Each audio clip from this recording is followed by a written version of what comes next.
It's been almost a year since the iPhone 16 was released and the Galaxy S25 is 6 months old. So how do the battery life and cameras of the phones compare to each other, especially after the release of iOS 26? I'm Mo, welcome to TechMo, and today I'm going to compare the iPhone 16 versus the Galaxy S25 in a day in the life. I started the test around 10:30 in the morning.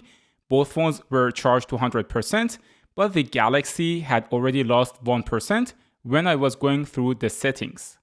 It is a sunny summer day here in Vienna, and both phones are connected to the same 5G and Wi-Fi network and also set to auto brightness.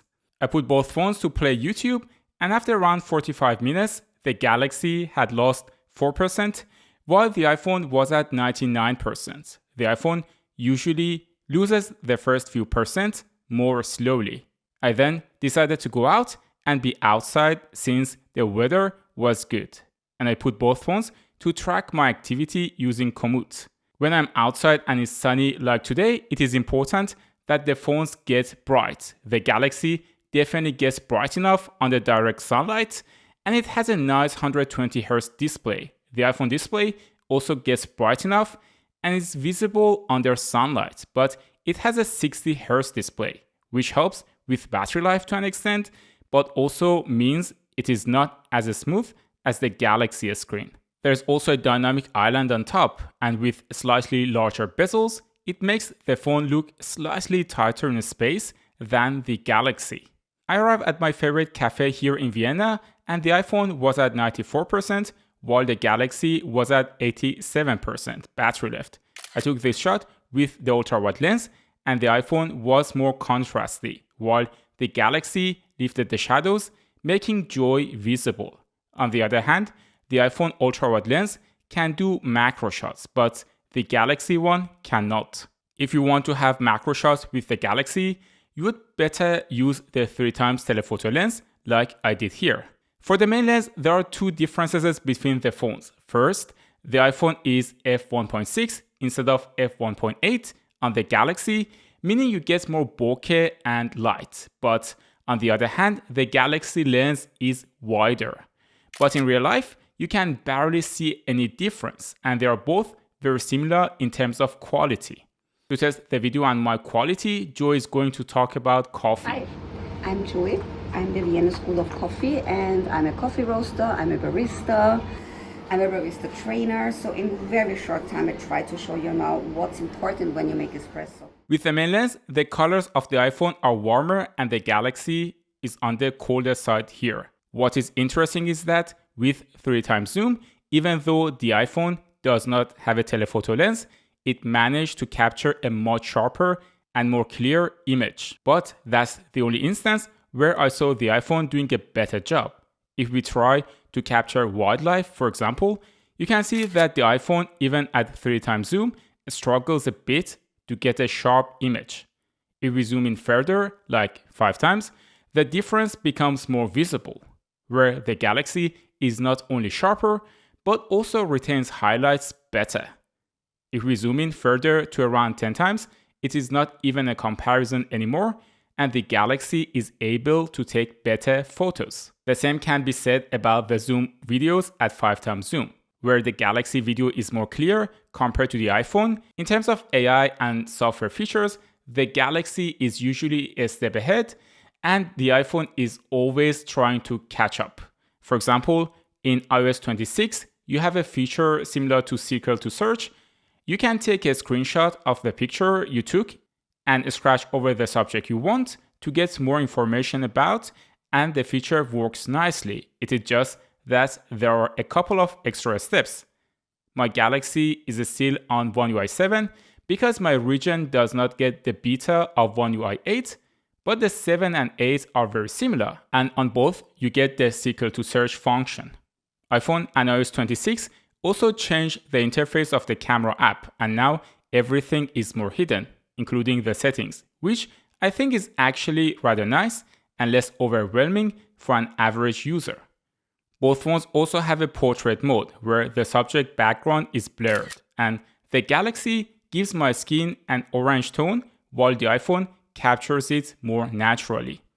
I went back home and finished tracing my activity with Komoot. It is around 5 p.m. The iPhone has 69% battery left.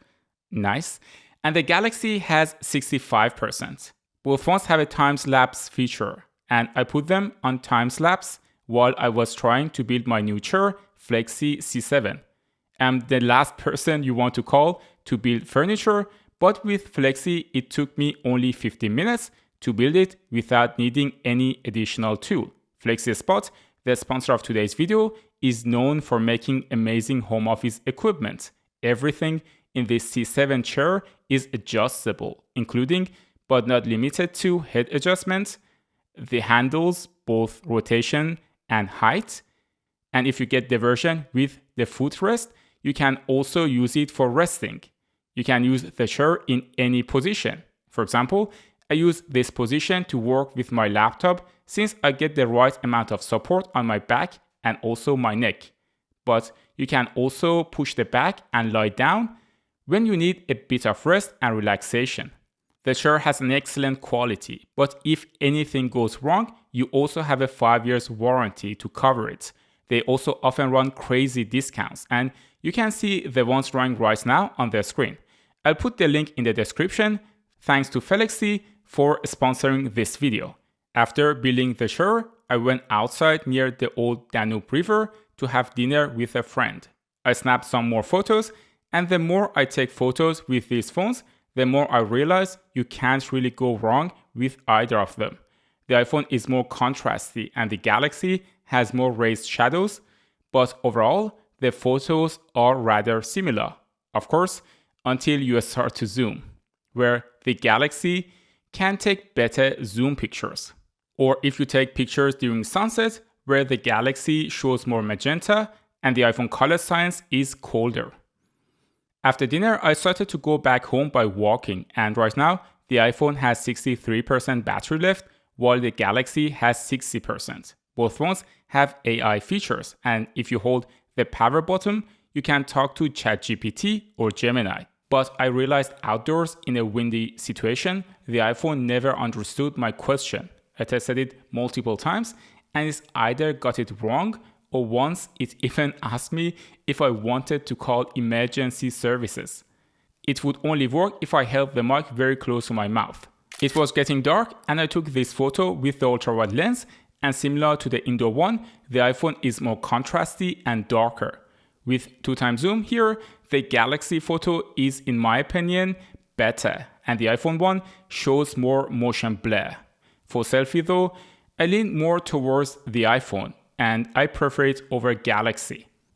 In almost no light situation, the iPhone takes longer to expose the picture, and hence the picture is brighter, but there is also a strange halo effect on it, while the Galaxy captures the scene more realistically. I zoomed into the moon and the iPhone had this green dot on it, which is typical iPhone. By the time I got home, the iPhone had 54%, while the Galaxy had 53% battery left. S26 notifications, in my opinion, are still not very readable, and I wonder if Apple will stick to this design until release, since it can create some usability issues.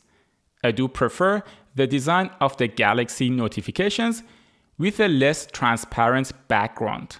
iPhone in the new beta also added some more animations, like this jelly animation that reminds me of Candy Crush.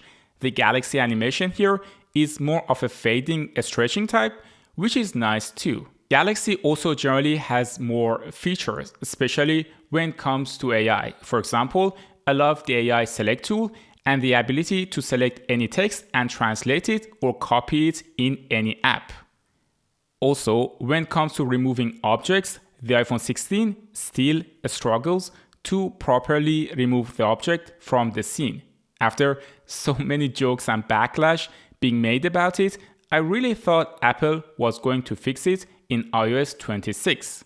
There are areas where they are also very similar to each other. For example, I found the recent apps section to be almost identical in both systems. The iPhone 16 is running the Apple A18, while the Samsung Galaxy is running the Snapdragon 8 Elite. They are very similar in performance. The iPhone usually has better single core performance, while the Galaxy has better multi-core, as you can see in this Geekbench test. I also let both phones talk to each other in Google Meet for a time, and by the end of it, the iPhone was at 41%, while the Galaxy was at 37%. I then left both phones on their own for around 13 hours, and they also uploaded all the pictures and videos I took to Google Cloud. The next day, the iPhone had 17% and the Galaxy had 15% battery left. They both had around 4.5 hours of a screen on time. Overall, it is difficult to say which one is a better choice.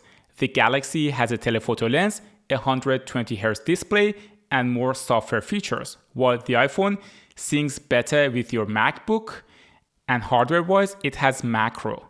It also has an action button and a camera button if that's important for you, but the display is only 60 Hz.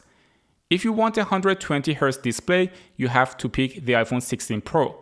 If you want to see a comparison of the iPhone 16 Pro versus S25, you can watch this video next.